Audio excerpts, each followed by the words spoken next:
Hi everyone, I hope you are all well, and hello from my new laptop, my new camera. See how this video goes and everything. I've had to put the light on because it's a bit dark for my new camera in here, but we'll see how we go. But yeah, I see I've got a new laptop. Very, very happy with it. So much faster, so much better than my old one, thank goodness. But yeah, it's been a full week back at work. I have yet to walk into a bookshop, following my my challenge for this year not to buy a book. I haven't been in a bookshop. I have added 2 books to my Amazon wish list though, but I haven't bought any. Yay! So I'm, second week of January and I'm doing okay. Yay. But anyway, I'm here to talk about the book I have been reading this week, or really past 2 days, and that is A Kestral For, Knave by Barry Hines. So yeah, because it's my first week back at work, first full week, and it's been a really, really crazy week. I pretty much read about the first 50 pages or so over kind of Thursday into Friday, and then yesterday I was planning to go to the cinema and such, go into town, and then I woke up and I was a bit like, you know what, no, I'm not in the mood, so I'm just going to sit and read. And I read the rest of this book in one sitting, and I want to talk to you about it. So, A Kestral For, Knave is the first book of Barry Hines that I have ever read. And it was adapted into a film called Kes in 1960s. I think it was 1965 or 69. I'm not sure. Hang on. Let me just. Sorry, it was 1969. The film came out. This was published, I think, in 65. And this picture on the cover is actually a still from the film. And there was a different cover originally where there's a moment where our main character, Billy Casper, is flashing V's. He's swearing by flashing V's at somebody, and it's that picture that was the original cover, but it's Penguin Modern Classics decided to go with a better picture than that. But I think that other picture is actually brilliant, so I don't see why. And that other picture is the cover for like the DVD and everything, and the poster for the film. So I don't know. But basically this story is set in Yorkshire and follows a boy, Billy Casper. He's like 12 years old. He's failed his 11 plus qualifications, and so he basically has got no kind of options available to him. And it follows him in one day of his life with sequences that are flashbacks to tell you more about characters and certain things and his relationship with this kestrel. And if you just follow him for that one day, and what you learn from the flashbacks is that he has found this kestrel and he has trained it, and you follow his journey of training this kestrel, who is called Kes, and the emotional bonds that he has to this kestrel, what they mean to each other. And he's trapped where he is. He has an older brother called Judd who is really horrible to him, his mum who's not very nice either, his dad is not in the picture, and he's, at the time that this book was written, corporal punishment at school was okay. So you could be whipped, you could be slapped, you could be kicked by your teachers. It was totally legal. And so he's the same with his school. He's failed his qualifications. He's not strong academically. All of his teachers call him stupid. They beat him. He basically has his soul kind of broken. And it's through training Kes that he can actually be free. He flies free with Kes as he trains her. And it's all about their relationship.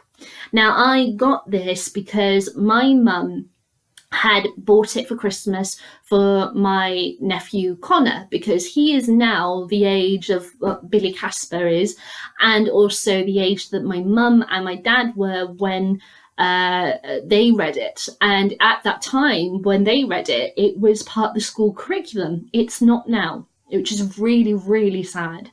And so my mum told me this, and there was a documentary recently back in early November with Greg Davies from The Inbetweeners, and he's done his own solo stuff and various other comedy shows. It's his first documentary. When he was a teacher, before he was a comedian, he would have his class read A Kestral For a Knave, because it caught children's attention. And they were saying, like, the fact that there was swearing in it really got to the students, and they were waiting to see if they got to read a page in class, and if there was going to be swearing. And it meant that they were allowed to swear in a place where they usually get told off for swearing. So it was a really rebellious book for them to read. And I watched the documentary with my mum, and I found it was so interesting. And I knew the outline of the story, and I knew the ending, because it's one of those books where, kind of you always know the ending, but it's just thing that I didn't know what was in between. So I was like, right, I'm going to get hold of a copy, and I'm really glad that I did and that I read it. I was really blown away by Barry Hines' writing. He is so interesting in that he is very blunt, very to the point. He'll tell you what you need to know in the minute. That's it. He's not going to expand further. But he finds such wonderful beauty and poetry in nature. And when he talks about Kes and the way that she flies and the fields that Billy goes to, away from the mines and everything that are in the area, that because he's from a mining family, he is going to become a miner. That is what it's the next generation. You are going to be this person. You are going to have this career. And yeah, it's so interesting that he writes nature like poetry. It is stunning. I want to read you a bit. There's two bits that I want to read to you from this, but just to show you the contrast of Billy's life with Kes and Billy's life when he's at school. And this is basically, he's not with Kes at this moment, but this is him walking to where Kes basically is. So the sun was up, and the cloud band in the east had thinned in a line on the horizon, leaving the dome of the sky clear. The air was still and clean, and the thrilling larks carried far over the fields of hay which stretched away on both sides of the path. Great rashes of buttercups spread across the fields, and amongst the mingling shades of the yellow and green, dog daisies showed their white faces, contrasting with the rust of sorrel. All underscored by clovers, white and pink and purple, which came into their own on the path sides, where the grass was shorter, along with daisies and the ambiguous plantains. A cushion of mist lay over the fields.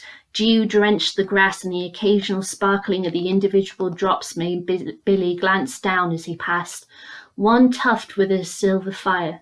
He knelt down to trace the source of the light. The drop had almost forced the blade of grass to the earth, and it lay in the curve of the blade like a tiny egg of a mystical bird.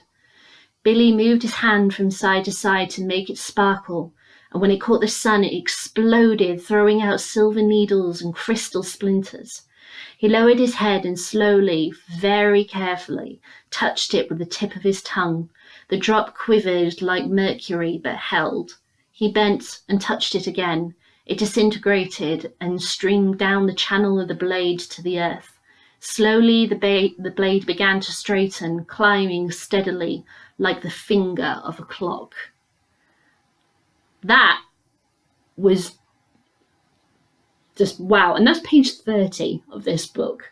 And he goes on to talk about how various other things that he sees along the way.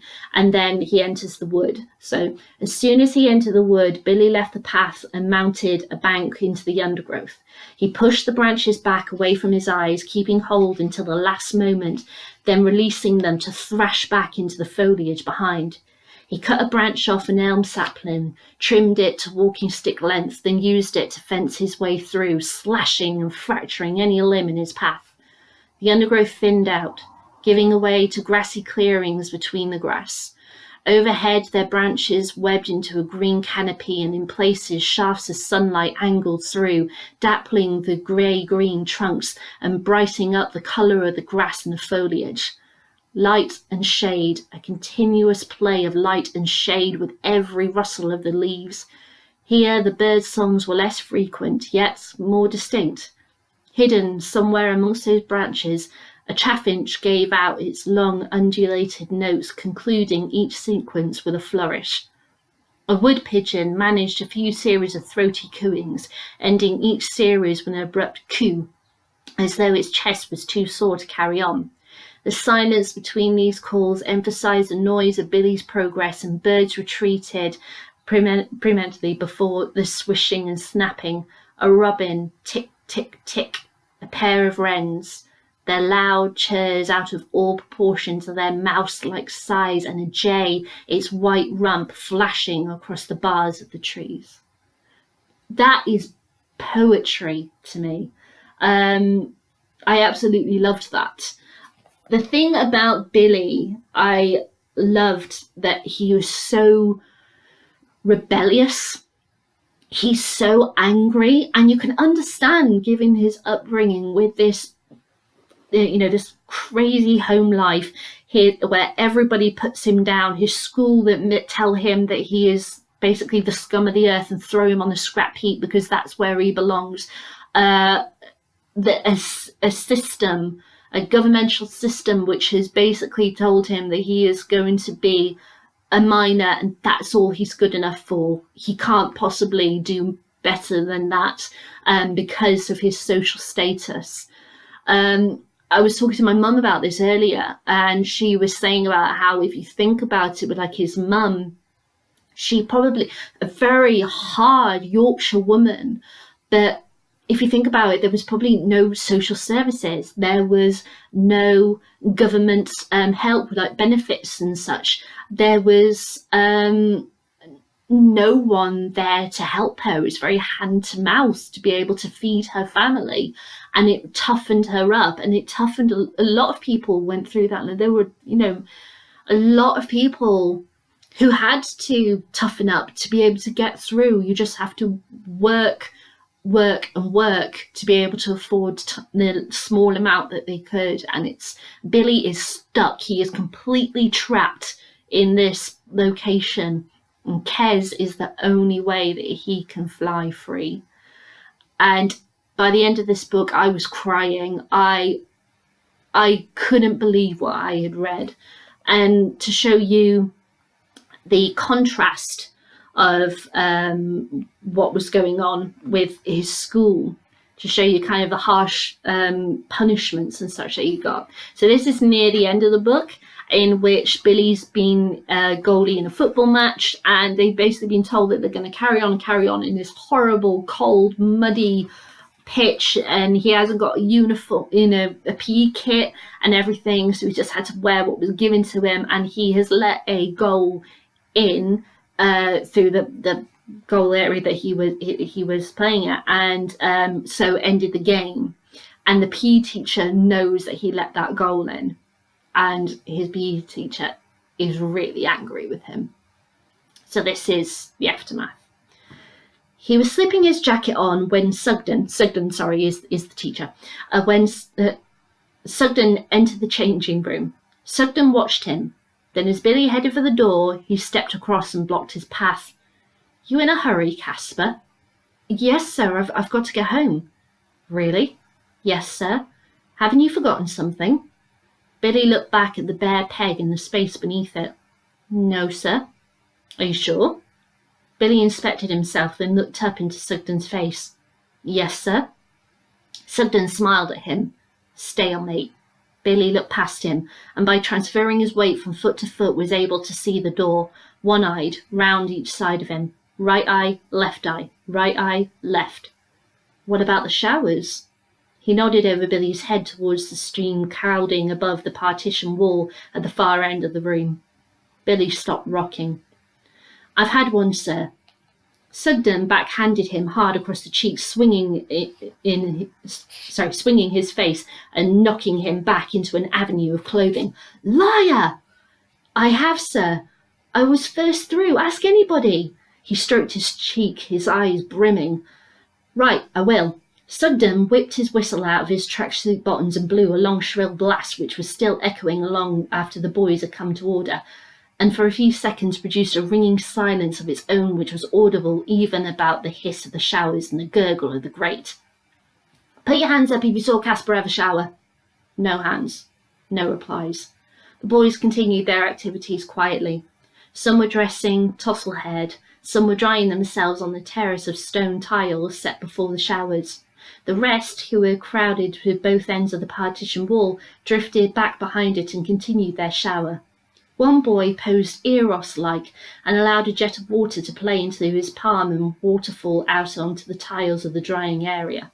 Most of these tiles were varnished with water, their slippery surface a jiggle with the movement of the boys and the refraction of the strip lights in the ceiling.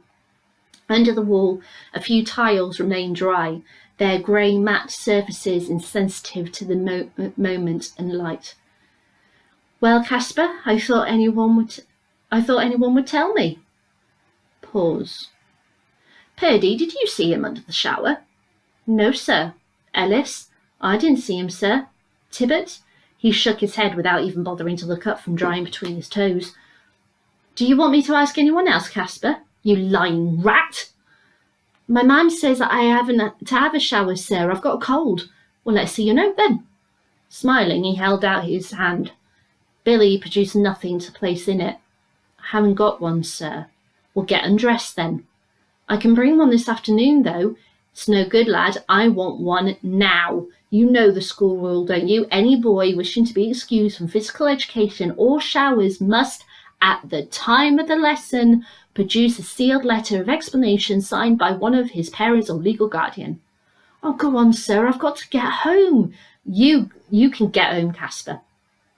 Can I, sir? His face brightened, and he started to move round Sugden towards the door. Sugden performed a little chasse and reproduced her former positions. As soon as you've had the shower. I've got no towel, sir. Then borrow one. Nobody'll lend me one. Well, you'll just have to drip dry then, won't you? So a little bit goes on a little bit. He's finally given in to having the shower as well, but he's done kind of like very quick. He hasn't properly washed himself, though, as it were. So he's jumped out, and Sugden is there waiting for him. In a hurry, Casper. He closed the gap with his body as Billy tried to squeeze past him. What's the rush, lad? Can I come out, sir? He considered while the end nozzle was playing on Billy's back and the back of his head. You're not going anywhere till you've got all that mud off and had a proper wash. Billy turned back into the showers and began to scour himself with his hands. The mud on his legs had blackened and had eroded by the incessant raining and streaming down his thighs. Rivers of mud coursed from his knees down the ridges of the tibia to the tiles to be swept away and replenished with a gush as Billy swept his hands over his knees, and the mud stained his shins, and the tiles to be swept away to the gutter to the grate. While he worked on his ankle and heels, Sugden stationed 3 boys at one end of the shower and moved to the other end, while the controls fed the pipes onto the wall. The wheel controlling the issue was set at a short steam and divided into 8 petal-shaped segments. A thermometer was fixed to the junction of the hot and cold water pipes. It dial sliced red up to 109 degrees Fahrenheit, and directly below the thermometer was a chrome lever on the round chrome base stamped hot, warm, cold. A blunt arrow was pointed to hot. Sugden swung it back over warm to cold. For a few seconds there was no visible change in temperature, and the red slice held steady, still dominating the dial. Then it began to recede, slowly at first, then swiftly, its share of the face diminishing rapidly. The cold water made Billy gasp. He held out his hand as though testing for rain, then ran for the end. The 3 guards barred his exit. Hey up, Chef, let me out, you rotten dog. They held him easily, so he swished back to the other end, yelling all the way along. Sugden pushed him on his chest, and he clung his way around the corner. Got a sweat on, Casper? Let me out, sir. Let me come. I thought you'd like a cooler after your exertions in goal. I'm frozen. Really? Get off me, sir. It's not right. And was it right when you let that goal in? I couldn't help it. Rubbish, lad. Billy tried another rush. Sugden repelled it, so he tried the other end again, and every time he tried to escape, the 3 boys bounced him back, stinging him with a snapping towel as he retreated. He tried manoeuvring the nozzles, but whichever way he twisted them, the water still found him out, until finally he gave up and stood amongst them, tolerating the freezing spray in silence. This book, it's angry, it's sinister, it's hard, and it is glorious. It is beautiful. I am so annoyed that this was never taught in school when I was at school, and when kids are at school now. Greg Davies said in this documentary, this is more relevant with the shit show that we have at the moment in politics and in our country today than ever. So why aren't we teaching our children about it?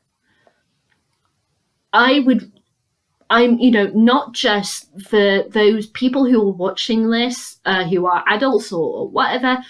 I'm not only strongly recommending this to you. I'm strongly recommending it to kids of Billy's age, 12 plus. If you've got any in your life, encourage them to read this book. This is a really important book. I'm so annoyed that I'd never read it before. I am so happy that my mum talked to me about it and showed me that documentary. I am so happy that I read it. And it is a roller coaster ride, and it's brutal, and it is brilliant and wonderful. And with the ending, as I said, that Barry Hines is quite blunt, so he'll tell you what you need to know. He doesn't tell you what happens to Billy. I think, me personally, because of his rebellious nature, the way that he views the world and everything, I think Billy got out. I think he went to have a life where he was training animals, or at least I hope so. And seeing the world through the eyes of a young boy with his kestrel and how important that kestrel is to him filled my heart and soul with utter joy. And I cried for Billy. I probably will continue crying for Billy. And I love him. And it's so important, this book. So please, anyone who is watching this, pick this up, read it, and just love it.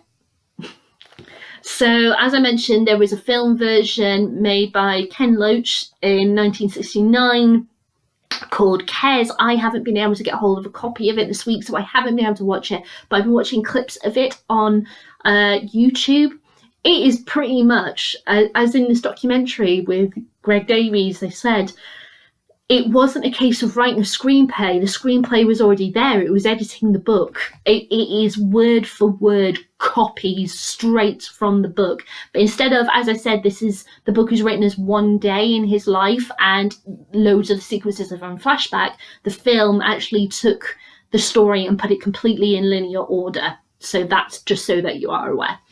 For the film, what the clips I've seen, it's a really, really good adaptation. But as I said, I haven't been able to watch it in full. But I'm going to put a link, if I can find it, in the description to the trailer for Kes, and also to that fantastic BBC documentary with Greg Davies. It is on iPlayer because I watched it right after I finished this yesterday. I rewatched the documentary. I streamed it through iPlayer and it's still there. So I will put a link to that trailer as well if I can find it on YouTube.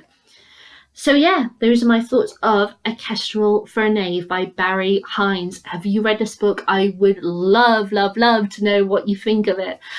You can leave me a comment in the comments box below, or give me a thumbs up, thumbs down, entirely up to you. I'll let you decide. And I will be back with my thoughts on my next book, which I've already announced I'm reading, which is The 7 Husbands of Evelyn Hugo. And I will be back after I finish reading that. All right, guys. Bye.